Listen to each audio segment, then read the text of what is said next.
میں انسان مرتا ہے وہ کافر مرتا ہے۔ تو ایسا نہ ہو کہ یہ لوگوں کے رسم و رواج ہمیں اس گناہ پہ آمادہ کر دیں کہ پھر ہمارا مذہب اسلام سے کوئی تعلق ہی نہ رہے اور ہم مذہب اسلام سے خارج ہو جائیں اور ہمیں پتہ بھی نہ چلے۔ السلام علیکم ورحمۃ اللہ وبرکاتہ۔ ناظرین کرام، جیسے ہی محرم کا مہینہ قریب آتا ہے تو آپ نے دیکھا ہوگا چونکہ جو محرم کا مہینہ ہے وہ چاند کا جو 12 مہینے ہیں اسلامی، ان میں سے جو پہلا مہینہ ہے وہ محرم کا مہینہ ہے۔ تو جیسے ہی محرم کا مہینہ قریب آتا ہے تو سارے لوگ ایک دوسرے کو ہیپی نیو ایئر کی مبارکباد دینا شروع کر دیتے ہیں اور کہتے ہیں کہ بھائی تم کو نیا سال، اسلامی نیا سال مبارک ہو۔ دیکھو، جو اللہ تبارک و تعالیٰ نے یہ مہینے بنائے ہیں نا، ظاہر سی بات ہے اللہ ہی نے بنائے ہیں، چاہے وہ شمسی سے آپ حساب لگا لیں یا قمری سے لگا لیں یا انگریزی تاریخ سے جوڑ لیں، آپ جنوری فروری سے جوڑ لیں یا محرم صفر سے جوڑ لیں، مہینے تو سب اللہ رب العالمین کے ہیں۔ تو اللہ تبارک و تعالیٰ نے جو ایک سسٹم بنایا ہے، آپ اس پہ ذرا غور فرمائیں کہ محرم کا مہینہ شروع ہوتا ہے اور یہ پہلا مہینہ ہے، اسلامی مہینوں میں سے پہلا مہینہ محرم کا ہے، اور 12واں مہینہ آخری مہینہ وہ ذی الحجہ کا ہے جس میں لوگ قربانی کرتے ہیں۔ تو اللہ تبارک و تعالیٰ کا سسٹم یہ ہے کہ اللہ تبارک و تعالیٰ نے سال کے آخری مہینے میں، یعنی کہ 12 مہینوں میں سے آخری مہینے میں جس کو ذی الحجہ کہا جاتا ہے، اس میں اللہ تبارک و تعالیٰ نے قربانی کا سسٹم رکھا کہ اس میں بندوں کو قربانی کرنا ہے، یعنی کہ جو سال ہمارا ختم ہو رہا ہے وہ قربانی پر ختم ہو رہا ہے، اور جو سال پھر سے شروع ہو رہا ہے محرم سے، وہ آپ دیکھ لیں محرم الحرام، اس میں ایسی قربانی سے یہ سال ہمارا شروع ہوتا ہے کہ جس قربانی بالکل بھی ہر آدمی، ہر چھوٹا سا چھوٹا، چاہے وہ پڑھا لکھا ہو نہ پڑھا لکھا ہو، لیکن وہ جانتا ہے کہ اس محرم کے مہینے میں امام حسین علی مقام علیہ السلام نواسہ رسول حضرت امام حسین سمیت 72 لوگوں کو شہید کر دیا گیا تھا، کربلا کی دھرتی پہ 72 لوگوں کو قربان کر دیا گیا۔ تو یہ ہر انسان اس چیز سے واقف ہے۔ تو ہمارا سال جو شروع ہو رہا ہے محرم سے ہو رہا ہے،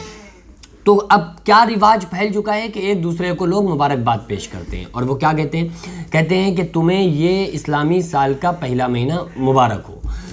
پہلی چیز تو یہ ہے کہ یہ مبارکباد پیش کرنا یہ صرف ایک رواج ہے۔ اگر سال شروع ہو رہی ہے تو آپ اس میں کیا کر سکتے ہیں؟ جو صحابہ کرام کا عمل ہے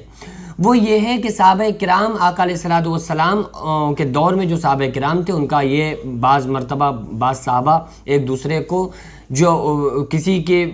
یعنی کہ جنم دن ہو یا وہ کوئی سال شروع ہو تو اس میں آپ یہ کہہ سکتے ہیں کہ یہ ہمارا آنے والا سال، جو سال ہمارا شروع ہوا ہے یا وہ اسلامی مہینے میں سے شروع ہوا ہو یا انسان کا برتھ ڈے ہو، تو اس پہ یہ کہنا کہ ہمارا جو سال گزرا ہے، اللہ تبارک و تعالیٰ سے دعا ہے کہ اللہ تعالیٰ ان تمام غلطیوں کو ہماری معاف فرمائے، آنے والا سال ہمارے لیے برکت والا اور ہمارے لیے مسرت اور خوشی والا ہمارے لیے سال بنائے۔ ہمیں غموں سے اللہ تعالیٰ، جس کے دعا دی جائے کہ تمہیں اللہ تعالیٰ غموں سے دور رکھے اور آنے والا سال تمہارے لیے بہت ساری خوشیاں لے کر آئے۔ تو اس طرح سے آپ دعائیہ کلمات کہہ سکتے ہیں۔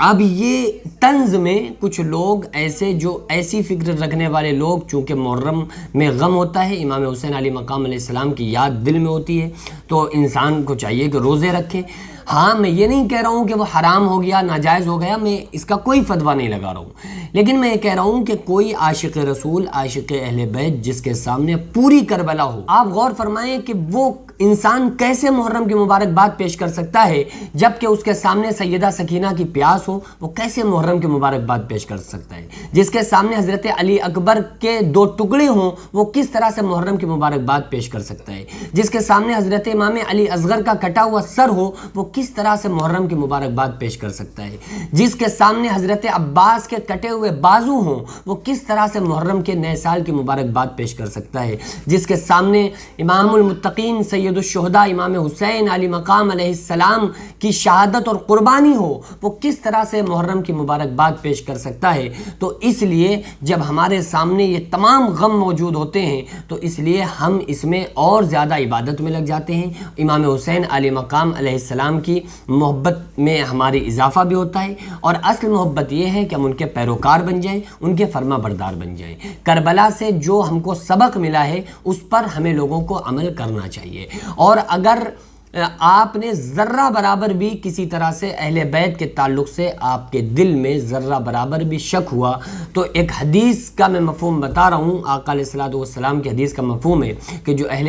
بیت کے بغض میں انسان مرتا ہے وہ کافر مرتا ہے۔ تو ایسا نہ ہو کہ یہ لوگوں کے رسم و رواج ہمیں اس گناہ پہ آمادہ کر دیں کہ پھر ہمارا مذہب اسلام سے کوئی تعلق ہی نہ رہے اور ہم مذہب اسلام سے خارج ہو جائیں اور ہمیں پتہ بھی نہ چلے۔ تو اس لیے میری آپ لوگوں سے گزارش ہے کہ محرم کا مہینہ قریب ہے، تو آنے والے محرم الحرام میں ہم تمام لوگوں کو اپنے گھروں میں تذکرہ امام حسین، تذکرہ کربلا عام کرنا چاہیے، تاکہ ہم ان کی یاد تازہ ہو جائے اور ہمارے ایمان میں اور اہل بیت سے محبت میں، ہمارے دلوں میں ترقی ہو ان کی محبت میں، اور اللہ تعالی ہم لوگوں کی محبت میں اضافہ فرمائے۔